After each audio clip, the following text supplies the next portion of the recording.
All right, welcome to The Explainer. Today, we're unpacking a really fascinating documentary, Brief for Econdio TV. It breaks down this completely commonplace tool that, honestly, shapes our entire world. It's something we literally interact with all the time, but we kind of rarely stop to actually appreciate it. Yep, we're diving deep into the survey.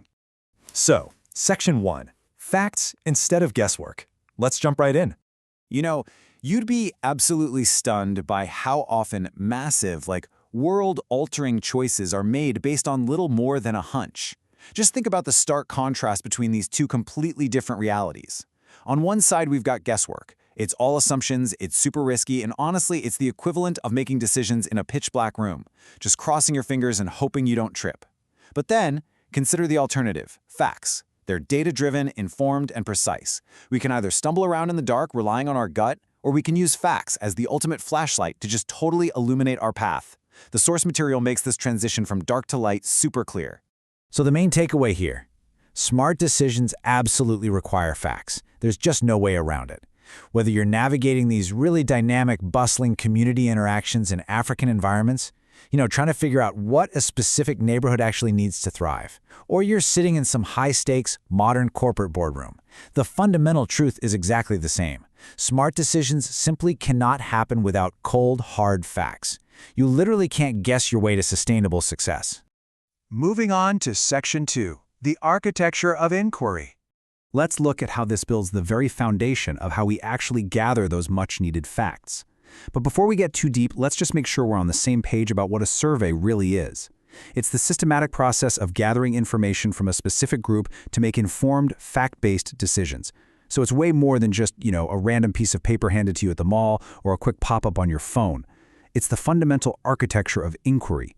It's this incredibly deliberate, structured attempt to extract real, objective truth from all the everyday noise. And hey, surveys come in a ton of different forms. We aren't just talking about boring multiple-choice tests here. We're talking about everything from people taking the time to fill out written questionnaires to really dynamic, on-the-ground, face-to-face interviews where you can actually read human emotion, all the way up to complex data analysis questioning. The method totally adapts to the environment, but the mission is always exactly the same, capturing authentic, usable data straight from the source. I want you to really try and visualize this step-by-step process. Kind of think of it as the life cycle of a fact. Imagine a tiny piece of data starting out as just a simple question asked during a face-to-face interview in a local neighborhood. That covers the first two steps, asking the question and collecting the data. Then that raw answer travels all the way up the chain until someone is analyzing it. That's step 3, digging into the data, looking for patterns and insights. And finally, we hit step 4, where a leader uses that specific piece of data to make a major, fully informed decision. It's this fascinating, almost invisible journey that happens literally millions of times a day. All right, Section 3, transforming business and government. Let's see who's actually using this. Now, let's zoom out a bit and look at who benefits from this powerful tool at the macro level. Across these massive sectors, you can really see how interconnected we all are through data. For us individuals, surveys offer personal insight and give us crucial representation, right? It makes sure our voices are actually heard. Then for businesses, the primary benefit is making modern, smart commercial decisions, which basically means they build things we actually want to buy. And for governments, it translates directly into informed public policy and accurate resource allocation.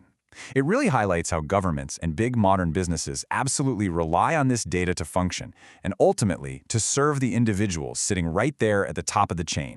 And when we map this out conceptually, the picture is super clear. You can instantly see how comprehensive survey data just drastically increases decision confidence for these huge organizations. If you're relying on pure guesswork, your confidence is at rock bottom. You're flying blind. Now, if you're partial data, well, you're in the middle, but you're still incredibly vulnerable to nasty surprises. But when you introduce comprehensive survey data, that pushes decision confidence to the absolute maximum. When you're managing giant budgets or the welfare of the public, moving from zero confidence to full confidence isn't just some nice-to-have luxury, it's an absolute necessity. Which leads us to Section 4, empowering education and security. Now, the power of the survey extends way, way beyond stuffy corporate boardrooms and government halls. It actually directly impacts our everyday safety and our personal growth. Let's look at education first. Think about a bustling, realistic classroom packed with diverse learners. How do educators actually know what's working?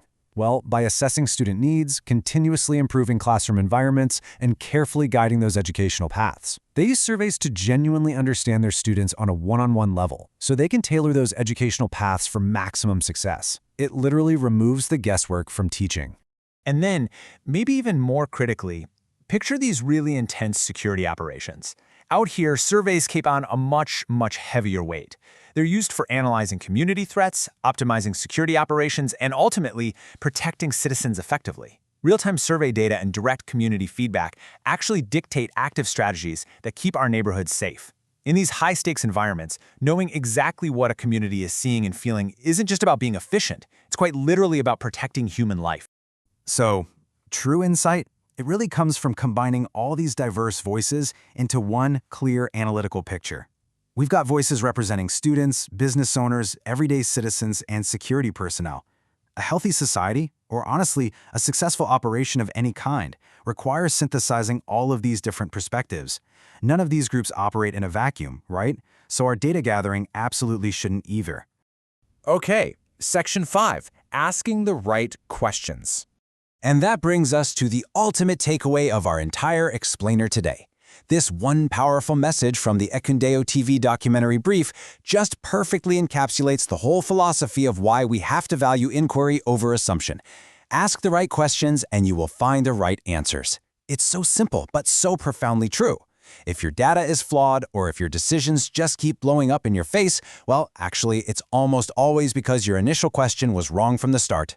The quality of your understanding is entirely dependent on the quality of your inquiry. So I'm going to leave you with this final thought to really chew on. In your own life, your relationships, or your professional work, where are you still relying on guesswork? What crucial questions are you failing to ask right now? And how much is that guesswork actually costing you? Take a moment today to identify just one area where you need to turn on that flashlight, ask the right question, and start uncovering the facts. Thanks so much for joining me on this explainer, and remember, never stop asking questions.